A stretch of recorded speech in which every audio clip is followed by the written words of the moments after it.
Isaías capítulo de número 35. Isaías capítulo 35.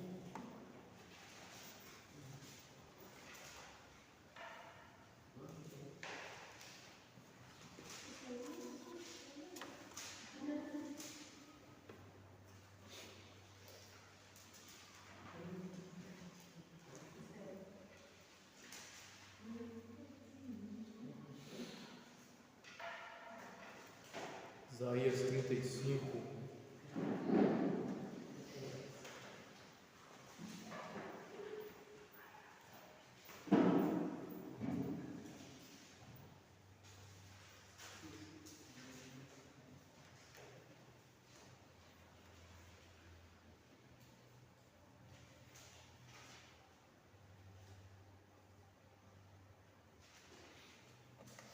Assim a palavra do Senhor a partir do versículo número 3. Confortai as mãos fracas e fortalecei os joelhos trementes. Dizei aos turbados de coração: esforçai-vos e não temais. Eis que vosso Deus virá com vingança, com recompensa de Deus. Ele virá e vos salvará. Então os olhos dos cegos serão abertos, os ouvidos dos surdos se abrirão. Então os coxos saltarão como servos, a língua dos mundos cantará, porque águas arrebentarão no deserto e ribeiros no ermo. A terra seca se transformará em tanques, e a terra sedenta em mananciais de águas. E habitações onde jazia os chacais haverá erva com canas e juncos. E ali haverá um alto caminho, o caminho que se chamará o caminho santo. O imundo não passará por ele, mas será para o povo de Deus. Os caminhantes, até mesmo os loucos, não errarão. Ali não haverá leão, nem animal feroz subirá a ele, nem se achará nele. Mas os remidos andarão por ele. Os resgatados do Senhor voltarão e virão a Sião com júbilo, e alegria eterna haverá sobre a sua cabeça. Gozo e alegria alcançarão, e deles fugirá a tristeza e o gemido. Louvado seja o nome do Senhor. Querido e eterno Deus, graças te damos pelo agir do Senhor em nossos corações, através dos louvores cantados aqui nesta noite. E, Senhor, por meio da Tua palavra lida, pedimos que o Teu Espírito opere, Senhor, em nós, trazendo aquilo que o Senhor requer, Senhor Deus, para cada um de nós, alimentando a nossa alma, nos trazendo renovo, trazendo, Senhor, novidade ao nosso coração, esperança. Assim oramos em nome do Senhor Jesus. Amém. Os irmãos podem assentar.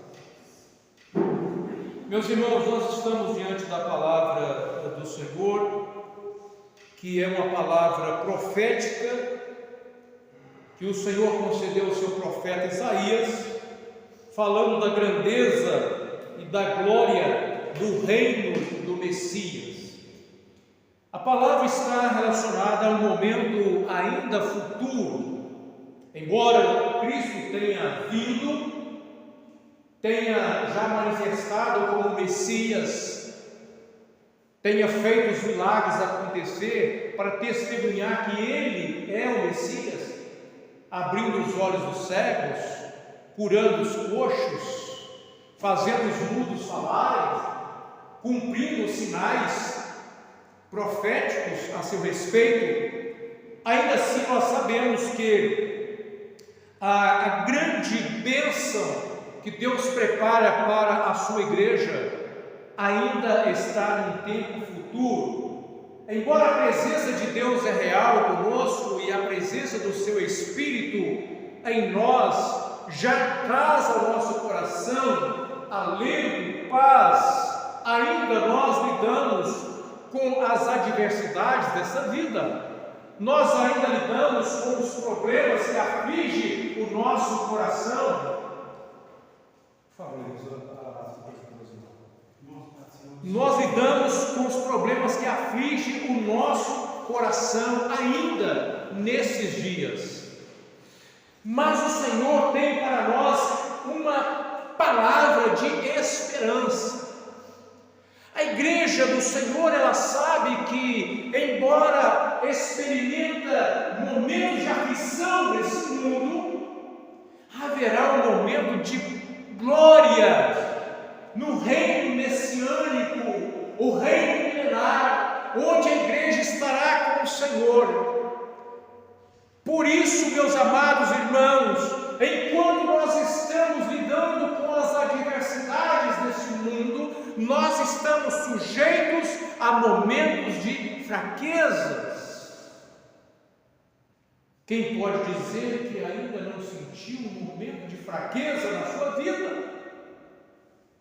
Os servos de Deus mais valentes na história registrada na Bíblia também experimentaram momentos de fraqueza. Por que não citarmos aqui a experiência de Elias, homem de Deus, homem que ele orou para que não chovesse e não choveu, depois ele orou para chover e choveu, homem que orou para que descesse fogo do céu, desceu fogo do céu, mas esse homem também teve o seu momento de fraqueza. Houve um momento que ele se isolou, houve um momento em que ele ficou ali desejando a morte, com medo, depois de vencer tantas batalhas, agora ele estava com medo de uma mulher,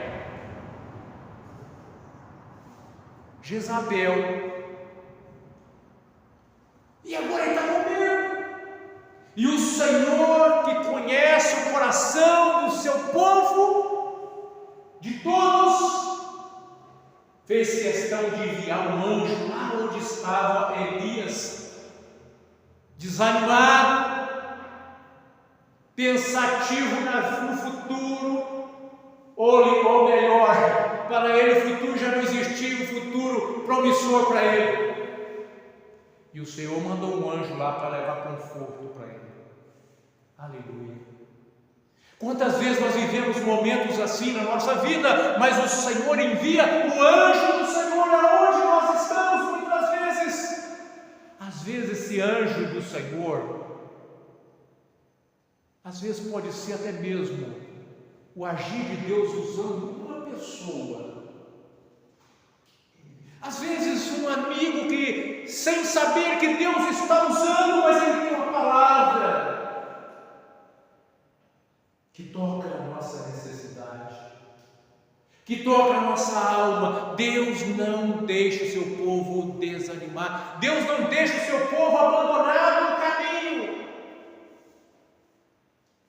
E o Senhor mandou aquela palavra para o seu povo num momento de grande necessidade, e o Senhor levou uma palavra de conforto. E no versículo 3, a palavra do profeta é: confortai as mãos fracas. Confortai as mãos fracas. Meus irmãos, as mãos fala da capacidade que Deus concede a cada um de nós para trabalharmos, e às vezes para lutarmos, porque na guerra é necessário as mãos fortes, mas há momento em que até os valentes cansam, as mãos parecem já não ter força diante das batalhas que cercam a nossa vida. Mas o soldado do Senhor não pode desistir. E para aqueles que confiam no Senhor, há uma palavra de esperança. Confortai as mãos fracas. As pessoas às vezes vão perdendo a disposição para trabalhar para o Senhor. As mãos vão perdendo a força, mas o Senhor nessa noite está dizendo assim para você: confortai as mãos fracas. A palavra de Deus para você hoje: as suas mãos serão fortalecidas. fortalecidas por essa palavra, as suas mãos serão fortalecidas pelo agir de Deus na sua vida. O inimigo quer te parar, mas você não vai parar. O inimigo quer te fazer desistir, mas você não vai desistir. O Senhor está trazendo renovo para você nessa noite. As suas mãos que um dia lutaram bravamente a obra de Deus, o Senhor está trazendo vigor novamente. Aleluia. O Senhor está dizendo: confortai as mãos fracas, fortalecei os joelhos trementes. Meus amados irmãos, os joelhos trementes, os joelhos enfraquecidos. E aquele que está com o joelho enfraquecido, ele manqueja no caminho. Meus irmãos, a carta do escritor aos Hebreus, no capítulo 12, no versículo 12, ele cita exatamente esse texto, para chamar a igreja que estava vacilante naquele momento, entre aquilo que era o evangelho genuíno de Deus, e a confusão da religiosidade no seu tempo, focada ali numa liturgia do antigo pacto, na lei, nos valores que já haviam sido ultrapassados, e as pessoas muitas vezes sendo atraídas mediante ao momento em que estavam vivendo de perseguição por ser cristão, e olhando quando os cristãos não tinham sequer liberdade para reunir e cultuar ao Senhor, mas os judeus tinham seu templo ainda de pé. E aqueles ali muitas vezes estavam ali manquejando entre quem sabe voltar para o judaísmo, quem sabe estar mesclando com o judaísmo, porque lá eles têm um lugar próprio, lá eles têm um templo, nós não temos onde cultuar ao Senhor. E eles corriam um risco sério na vida espiritual de cair numa apostasia ao negar a operação da graça de Deus pelo Evangelho do Senhor Jesus. Não é diferente nos dias de hoje, porque, meus amados, quantas pessoas estão nesse momento manquejando entre dois caminhos? Quantas pessoas estão nesse momento correndo o risco de uma apostasia, de perder a bênção, de ficar para trás, joelhos trementes e enfraquecidos, correndo o risco de uma apostasia. E precisamos fazer aqui uma ressalva, que a apostasia que a Bíblia apresenta não é aquilo que a seita apresenta como apostasia, porque as seitas, além de escravizar as pessoas e tirá-las do Evangelho da graça de Deus, ainda usa a palavra da apostasia para criar medo naqueles que são tocados por Deus para sair de onde estão, para a liberdade, para servir ao Senhor. E às vezes utilizam mal a palavra apostasia na Bíblia como meio de manipulação, mas a palavra de Deus, ela vem para nos chamar para uma verdade que liberta o homem para servir ao Senhor com alegria, com leveza. Deus nos chamou para servir a Ele com alegria. Vinde a mim, todos que estáis cansados e oprimidos, foi um convite do Senhor para nós, e encontrareis descanso para as vossas almas. Tomai sobre vós o meu jugo, porque meu jugo é suave. Mas a religião coloca um peso em cima das pessoas, a ponto de muitas vezes elas não aguentarem mais, mas estão lá aprisionadas, não conseguem sair para desfrutar da graça de Deus e da leveza que somente a graça do Senhor oferece à alma remida. E o homem manqueja, por causa dos joelhos trementes. Mas, meus amados irmãos, o Senhor está falando ao nosso coração que os joelhos vacilantes são os joelhos, muitas das vezes, que não conseguem andar direito.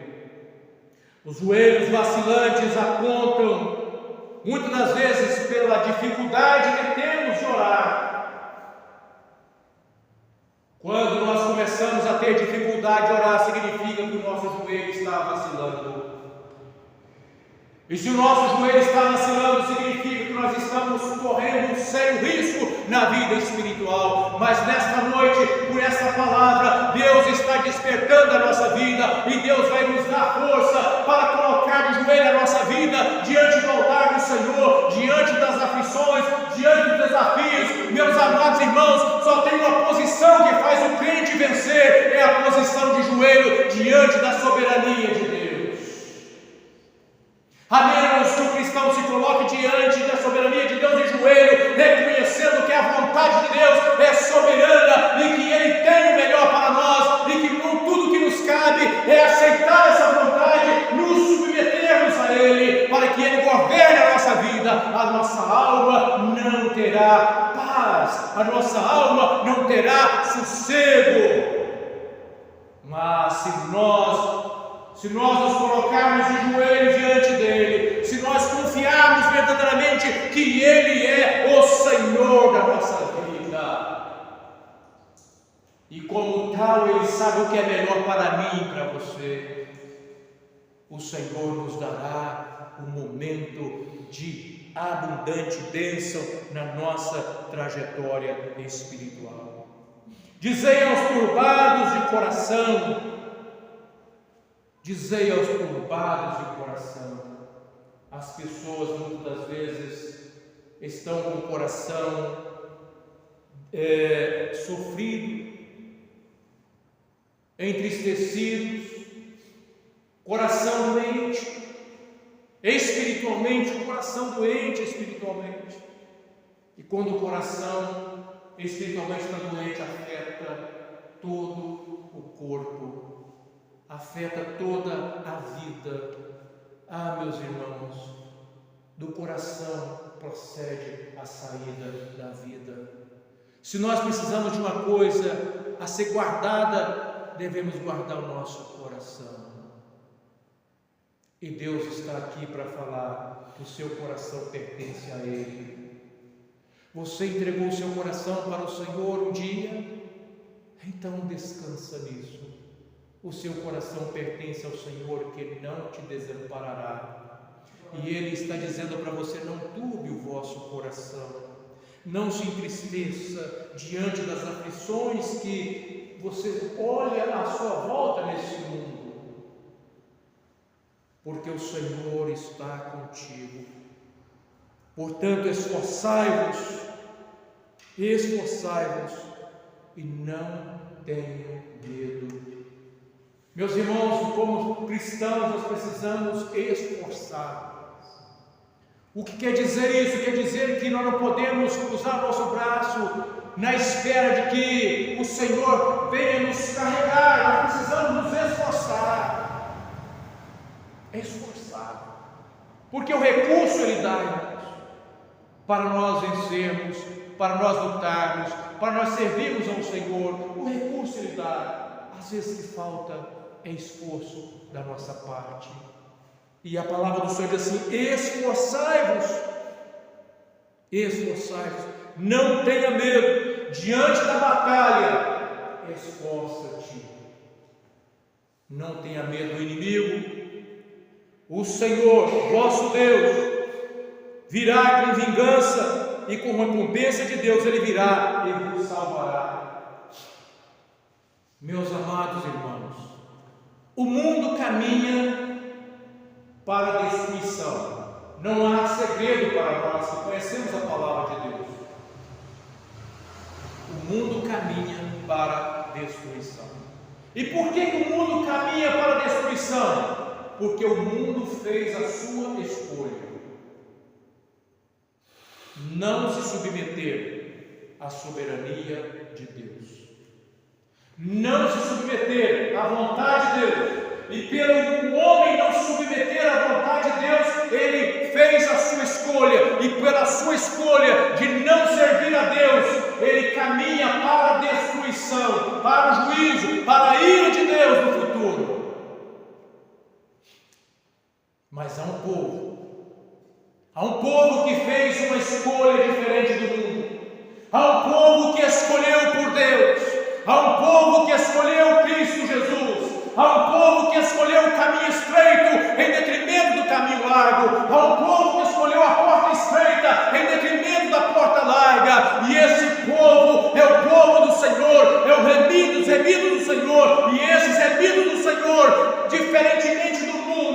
caminha para a vitória, caminha para o triunfo. A igreja que triunfa a cada dia e triunfará para sempre, porque o Senhor é o nosso Deus, e o Senhor é o nosso ajudador, e o Senhor é o nosso general. O nosso general é Cristo, não há outro, e Ele não perdeu a batalha, Ele venceu a batalha, Ele venceu e vencerá, porque Ele é o nosso Deus. E com Ele nós vencemos, e com Ele nós rompemos em fé. Não se turbe o vosso coração, diz a palavra do Senhor. Quem tentará acusação contra aqueles que são eleitos de Deus? Pois é Deus quem os justifica. Meus irmãos, o inimigo, ele tenta colocar na sua mente que você não tem condição, ele tenta colocar na sua mente que você é pecador, ele tenta colocar na sua mente que você não consegue prosperar espiritualmente, financeiramente. Eu quero dizer para você, tudo isso é mentira, porque ele é pai da mentira, mas o Senhor está dizendo para você: o Senhor te fará prosperar, o Senhor te fará crescer, o Senhor te fará vencedor.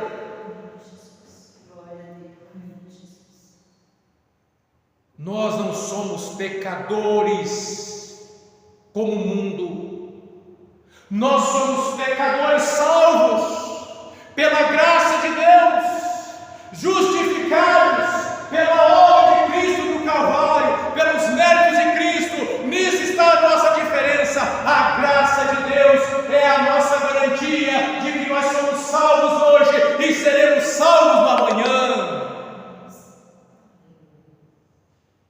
E por isso nós podemos nos alegrar e acreditar que Deus nos levará para vivermos um momento triunfante e glorioso que espera os remidos do Senhor.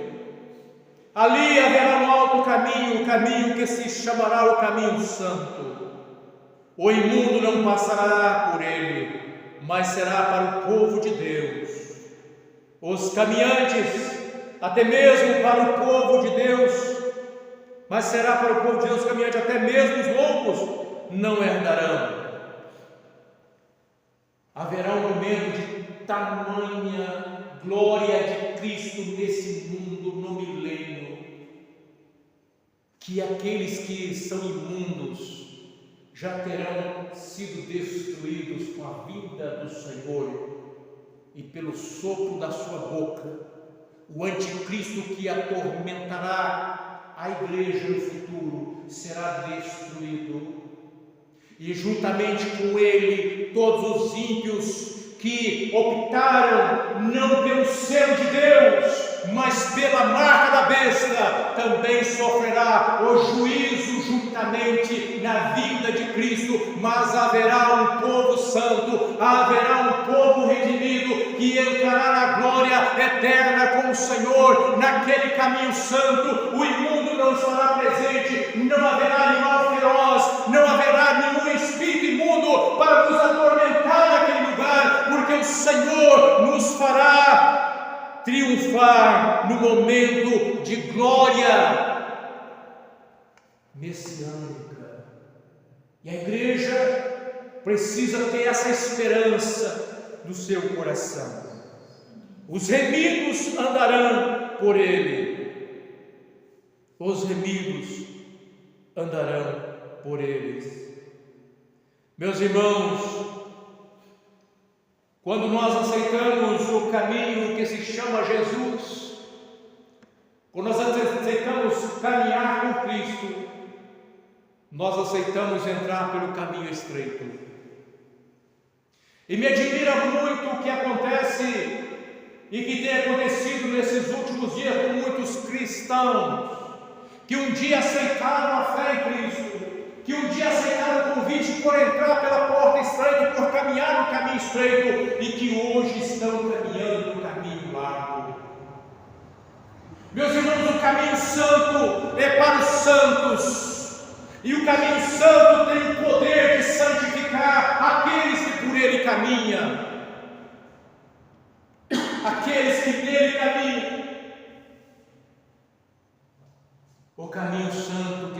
Senhor Jesus tem o poder de santificar. E nós somos santificados nesse caminho. E o Senhor espera que nós possamos santificar cada vez mais a nossa vida nesse caminho santo, porque nós somos separados. A palavra santidade, santificação significa separados. Nós somos santificados, separados do mundo. Mas por quê? Porque Deus quis. Glória a Deus por isso. Dá para ser grato a Ele porque Ele quis te separar. Dá para ser grato a Ele porque Ele te alcançou. Dá para ser grato a Ele porque Ele abriu seus olhos. Dá para ser grato a Ele porque Ele pagou o preço para resgatar a sua vida. Dá para ser grato para Ele que Ele disse que os seus pecados não serão mais lembrados daquilo que você praticou antigamente, porque o Senhor te fez nova criatura. Dá para ser grato a Ele. Tudo o que o Senhor espera de nós, como salvos em Cristo Jesus, é gratidão no nosso coração, louvor e adoração a Ele. Portanto, confortai as mãos fracas, fortalecer os joelhos trementes, esforçados, não tenham medo, e Deus nos fará vencer a cada momento para desfrutarmos da abundante vida que Cristo tem para nós. O ladrão não veio senão para matar, roubar e destruir, diz o Senhor Jesus. Mas Ele diz assim: eu vim para que tenham vida e a tenham com abundância. Cristo tem vida abundante para nós. É isso que Ele tem. Precisamos nos esforçar pela fé, viver pela graça essa vida abundante que Ele tem para nós. Vamos estar cantando um louvor.